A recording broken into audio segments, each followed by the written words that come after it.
Hi everybody, we're back again. This is the second episode of the Fire Safety Stick podcast, that difficult follow-up album, as it were.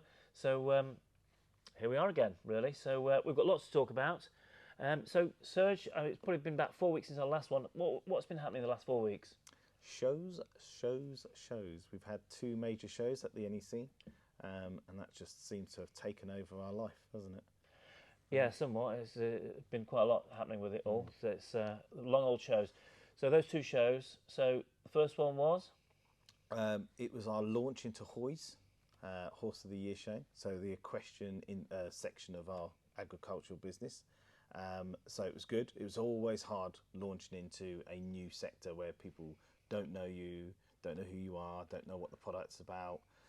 But it went really well. We sponsored one of the Pony Club teams, Oakley Hunt West. Yes, well done. So we had our fire sticks in the stables at the back, Yep. which was good. Got some team photos, and they were so close to winning yes. as well, which was nerve-wracking at the time, but well done. This is probably old news by the time this comes out, but it is what it is. Yeah, I think one thing when we are going to shows that are sort of in new sectors for us, it's for us to understand the pain points of the people in that as well, and that's been a key one. It's also a learning curve for us to understand what their issues are, so that we make sure that the product is the right thing for them as well. Well, the thing is, we need to understand from the customer's point. You know, we kind of have an inkling of, hence why we launched into that industry, that they need the product, but it's good to understand their experiences. So a lot of the show is stopping people, talking to people, getting their information, and finding out their pain points, how the fire safety stick could solve some of their some of their problems that they 9 times out of 10 they don't know they have. Yeah, true. Because they're just with traditional extinguishers. Again, really good. Met some really lovely people. Yeah. Made some really good contacts.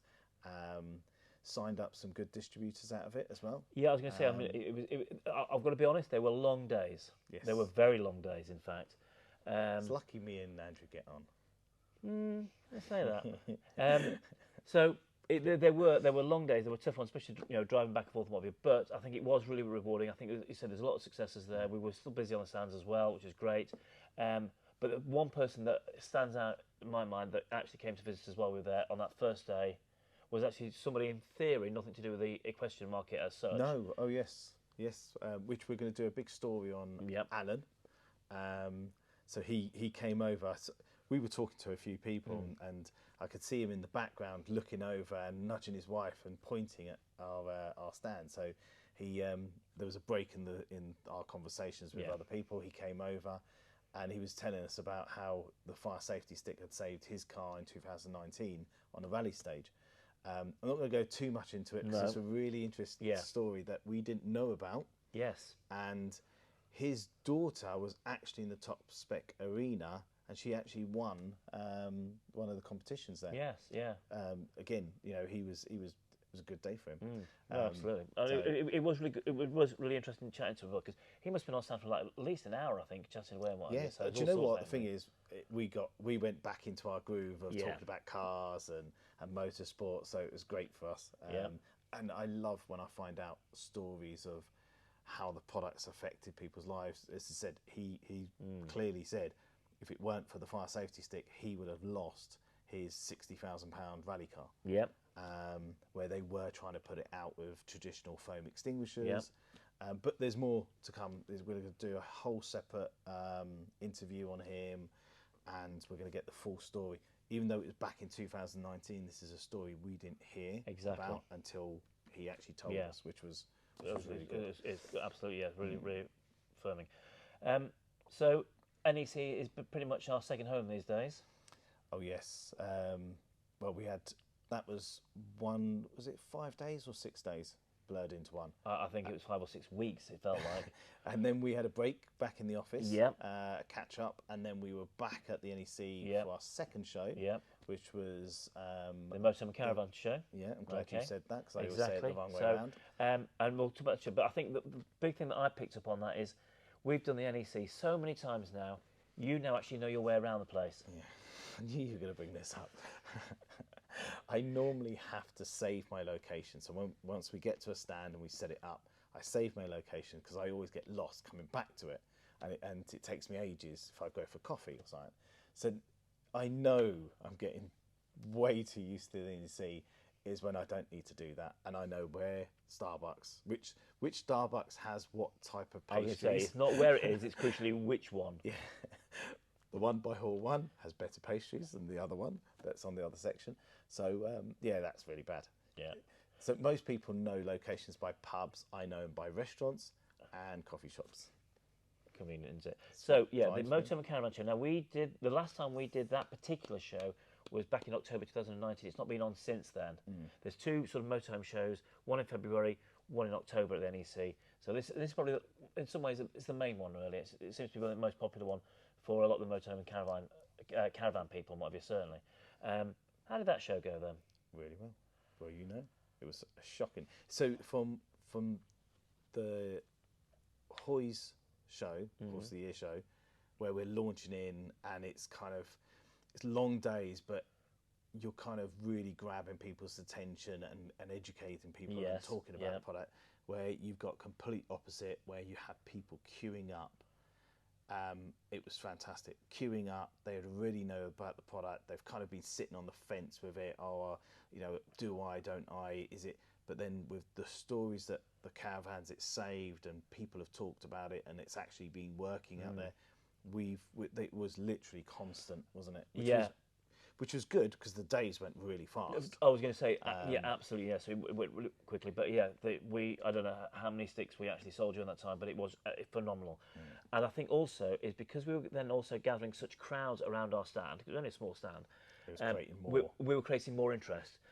Also from that, it then led to various sort of interviewers and whatever, special people who wanted to come over and actually interview us, so we actually talk about the product. So now whether it makes it on board or not, I don't know. But I was interviewed for one of the Sky channels. Yes, you were. So the Caravan Finder UK. So I need to check out that one. I was going to say, Andrew loves it. Andrew loves getting interviewed. He's the face. I kind of like migrate into the background because I don't like that stuff. But you got interviewed by Matt. Yes. Who has a podcast That's and right, a YouTube channel. Yeah. And the Sky people as well. Yeah. And I think there was a lot of people coming over, a lot of influencers coming over as well. And we've got obviously our kind of friends that we've made within the caravan industry, who are influencers. Yeah. Which again we see them year after year, which is great. It was nice to see them. After a big break. In fact, some of them we're not seeing for a couple of years actually. So it was really nice to sort of catch up with them, what have you. And actually also because leading on to that, you're going to see more of Fire Safety on. They're going to be helping to promote the product in those channels as well. So that's going to be a great thing. So you'll see more about that coming up soon. So yeah, I think it was a really busy show, absolutely fantastic. How many more shows have we got coming up now? This year? Yeah. None. Now that's it. We've got no shows coming up. We've got lots of demonstrations, lots of people coming in, lots of guests coming in to have demos. Yeah. Lots of great new resellers coming on board, which is really exciting in the equestrian industry. Yes. Okay. I pronounce that one. And we're having Hoys, of course. We're having our point of sales, hopefully in a lot of tack shops. Yep. Within the horsing industry. When you say tack, that's not as in they're rubbish shops. That's because what they sell... call a tack shop is what they call equestrian, where they buy their pads. Glad you cleared that one up. Okay, that's good. Okay, with the lingo. Okay.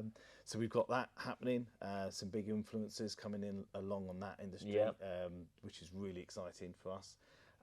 Within the caravan industry, surprisingly as well, there's more interest with service mechanics who are going out servicing caravans, motorhomes and so on. They're now actually becoming almost mini resellers, and having the ability now to go, well, actually your extinguisher's out of date, you can, if you want, have this, and they mount it for them in an appropriate place. So we're kind of we're going to be working alongside them with educating about location, good locations, good practice. You know, again, fire safety sticks not there to be tackling being out of control fires. Official advice, no bigger than a waste paper bin, but giving that knowledge, actually, the fire's already established, don't tackle it, activate it, leave it in, shut the door, and call the fire brigade. So that's really interesting. We've seen a really massive uptake in that. Yes. Where you're getting the professionals coming to us and saying, actually, we know about the product, we've been watching it from the sidelines, now we want to be part of it, which is... I was going to say, we had a number of visitors at the show, especially the Motor and Caravan show, who are not necessarily in that sector, but I want to be talking to also about becoming resellers, but also actually bringing some interesting points to the different other markets out there for it. So where it's going to be deployed and that. So I think that's really exciting. And in fact, obviously you mentioned earlier about some demos that are happening and what have you, but I think we've got, well, we can't give too much away at the moment, but we've got some places where the fire safety is going to be seen soon. Yeah, you're not supposed to say anything. Okay. Yeah. But it's, well, one of them we can kind of say, emergency services, some really interesting stuff on that. Yes. Keep tuned. Once we can, we'll kind of we'll be shouting that from the rooftops, which will be good. Yep. The others we can't. But we've got some great. So the rest of this year, what we're doing, planning for Christmas. We've got some. I'm doing some R&D as well. We'll be working on too, because next year is all about R&D. We've got some more demos. So at the moment, rather than the trough fire, we're looking to actually get a vehicle where we can actually tow around, set on fire, and do some training around vehicle fires for the commercial industry. We've also set a challenge as well, which is I'm going to design something and build something where the fire safety stick will show its positives over a traditional extinguisher. Again, that's coming. I've got that. I'm designing it at the moment. Andrew doesn't know about this, it came off the back of one of our health and safety, quite a large company, saying, actually, well, can it do this? Because that's a problem in their industry that traditional extinguishers can't. And I've gone, well, yeah, I can do that. So interesting. When I've been tinkering, I always tinker. I like tinkering. So so we've got that. Obviously, we've got some sort of marketing plans we've got coming up as well. I think particularly is for the chimneys and log burners and what have you. I think that's going to be a big market. Huge market. Especially with what's happening with the change of seasons, etc. So we've got that happening. Obviously, we've got Christmas coming up. Plans happening for that as well. So I think there's that. Obviously, any other things that we've got coming up in the near future? Christmas break. Oh, hopefully. Yeah. Exactly. So yeah, we've got some of those happening. Obviously, we're then looking and planning for the year ahead as well, which again I think there's going to be some exciting developments on that. And then obviously we've got the next sort of editions of the podcast as well to start planning out. When's the next one then? When should we be recording the next one? In 4 weeks' time. We're doing it in 4 weeks. Okay. 4 weeks. Every 4 weeks. Yeah. It's going to be constant. Even if they're rubbish, they're going to be constant. I'm guessing they are rubbish. Well, I was going to say, I think one thing that is definitely constant in there is that it's rubbish. Well, look, hopefully we're going to get some more guests on, and once the influencers coming in, we can actually start, interviewing them and getting different stories. So, do you know what? I've heard this said in podcasts or YouTube or stuff like that. Probably the wrong thing to say, so he'll just edit it out. Yep. But if you've got ideas of subjects you want us to talk about, send them in. Send them in, and we'll talk about them. Yeah, absolutely. If you actually listen. Yeah, I don't. So anyway, I think that pretty well wraps it up then, isn't it? Yeah, sounds good to me. So there we go. So we'll watch out for the even harder episode 3 coming out. That'd be easy. We'll be breeze then. No one watches them anyway, so or listens. To them. Well done. Keep up. Yeah. So remember, it's on. You've got podcasts and all the different medias that it comes out on, and obviously the YouTube as well. Great. Thank you very much. Thank you very much then. Cheers. Bye.